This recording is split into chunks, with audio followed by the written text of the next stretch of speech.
We're a transitioning family, 2 moms, 1 straight teenage boy, and a zero desire to hide who we are.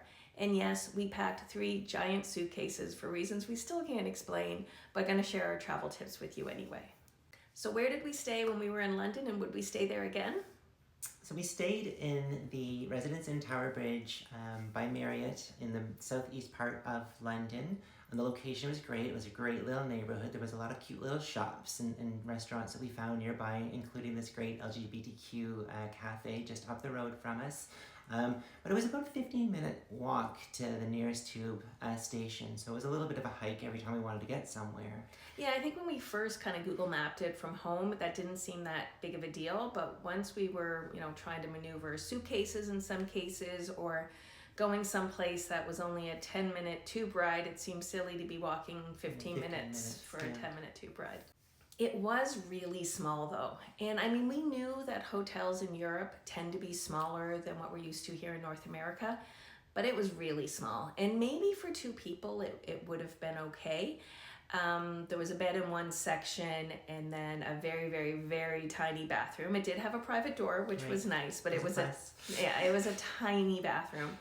And then an area with a little kitchenette and a fold-out couch. And if the couch could have stayed as a couch, it probably would have been okay. But once it got folded out to a bed for Colin, there was no space.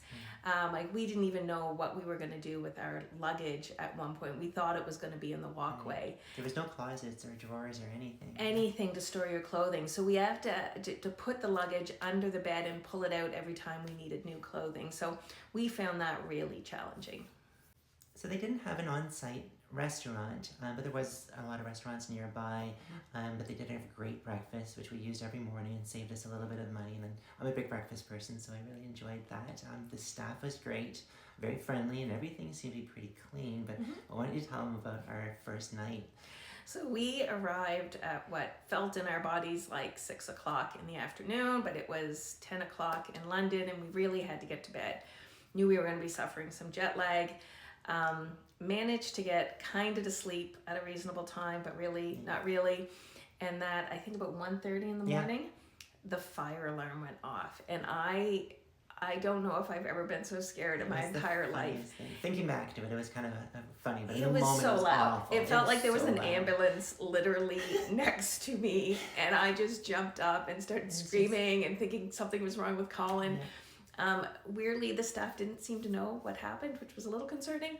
But all in all, it went off and it never went off. It never went off again. Yeah. So it wasn't too bad. So then I guess to answer the question, would we stay there again? For our family of 3, especially with the crazy amount of luggage we brought to Europe, it would be a no-go. Yeah. But that being said, I think just 2 people, packing a little bit lighter, it would be a great option to stay at.